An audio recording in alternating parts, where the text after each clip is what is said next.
que a Bíblia diz sobre a família? A família é muito importante para Deus. É uma instituição sagrada, criada por Ele. Quando o homem foi criado, Deus viu que não era bom que ele estivesse sozinho, e por isso criou a mulher para ser sua companheira. Juntos, eles receberam a ordem de se multiplicar e povoar a terra em Gênesis 1:28. Mais tarde, foi dito que o homem que se casasse deveria sair da sua casa, deixando pai e mãe para se tornar um com a sua esposa. Gênesis 2:24. Após a criação do primeiro casal, a Bíblia fala sobre muitas famílias. Gênesis 12 diz que através da família de Abraão, todas as famílias da terra seriam abençoadas. Jesus também falou sobre a santidade do casamento em Mateus 19. Assim vemos a importância de cuidar e dar valor à família. Quando a família não é valorizada, existe sofrimento para o casal e os filhos. Deus também se refere ao povo de Israel como família. A família pode não necessariamente ter pessoas do mesmo sangue, mas ela é, ou deveria ser, composta por pessoas com os mesmos valores e princípios. Isto revela um sentido mais amplo de família, como a família de Deus, um corpo com vários membros que, bem ajustados, constituem a noiva de Cristo, a Igreja. É possível ver que na Bíblia, o conceito de família também é espiritual e não apenas físico. Assim, todos aqueles que aceitam Jesus fazem parte de uma grande família, composta por elementos de todas as línguas e nações. Apocalipse 7:9. Qual a importância da família para uma pessoa? Ela é o apoio e o suporte da pessoa. Ninguém consegue viver só. Apesar das personalidades serem diferentes, elas formam ou deveriam formar uma união inquebrável. Deus pode não permitir que uma pessoa forme uma família, mas não significa que ela esteja só. Ele já deu uma família, a Igreja, 1 Coríntios 12:12-13. O que é preciso fazer para que a família seja de fato uma união inquebrável? É preciso que cada membro saiba o seu papel dentro dela. Que um honre o compromisso que fez com o outro. No caso, marido e mulher. Os filhos honrando os pais. Os pais buscando em Deus sabedoria e orientação na criação dos filhos. Na comunicação entre cada parte e nas decisões a tomar. Pois na falta destas, a família pode ser destruída. Por isso, antes de formar uma família com alguém, é preciso seguir os passos certos, buscar conselhos na Bíblia e de pessoas maduras e espirituais, ser racional e não seguir apenas as emoções. O motivo de eu estar custando postar meus vídeos aqui na plataforma é o meu celular, ele está com a bateria inchada. Se alguém puder me ajudar com um Pix de R$150, eu agradeço e que Deus multiplique 100 vezes mais. Se alguém puder me ajudar, me manda mensagem no PV. Amém. Que Deus abençoe cada um de vocês. Beber é pecado segundo a Bíblia? A Bíblia não proíbe o consumo de bebidas alcoólicas, mas avisa sobre os perigos de ultrapassar seus limites. O vício e a embriaguez são pecados. Nos tempos da Bíblia, era comum beber vinho e outras bebidas alcoólicas. E tal como acontece hoje, algumas pessoas eram moderadas, mas outras cometiam excessos. Jesus bebia álcool e, às vezes, era acusado de ser beberrão. Mateus 11:29. Mas ele era um exemplo de moderação, mantendo o equilíbrio e o bom senso. Ele mostrou que é possível beber sem se embriagar, nem ficar viciado, nem cometer outro tipo de pecado. Por outro lado, a Bíblia condena fortemente o excesso e a falta de domínio próprio a beber.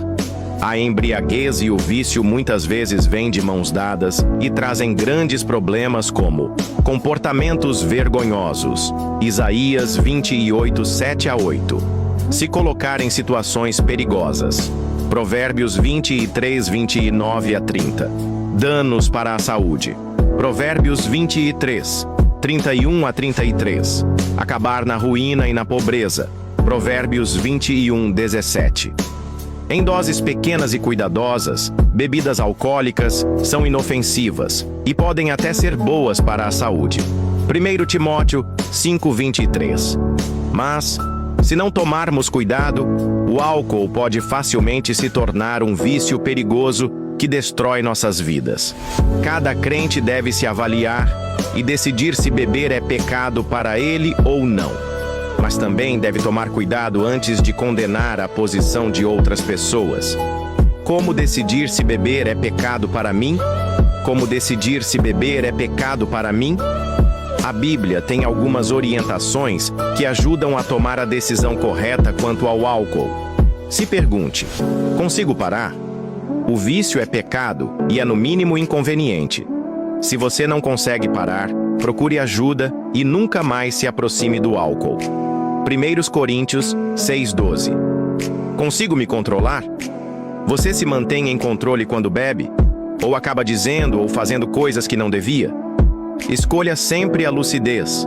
Efésios 5:18. Traz danos à minha saúde? Seu corpo é templo do Espírito Santo. Respeite-o. Para algumas pessoas, como grávidas ou pessoas tomando certos medicamentos, até um pouco de álcool pode ser perigoso para a saúde. Primeira Epístola aos Coríntios 6:19-20. A lei permite? A Bíblia diz que devemos obedecer à lei. Se você é menor de idade, vai conduzir ou tem outra coisa que restringe legalmente o consumo de álcool, não beba. Romanos 13:1. Minha consciência permite? Se você não sente paz sobre o assunto, não beba. Romanos 14:22-23. Em relação ao álcool, como em tudo, procure honrar a Deus e ser um bom exemplo de domínio próprio.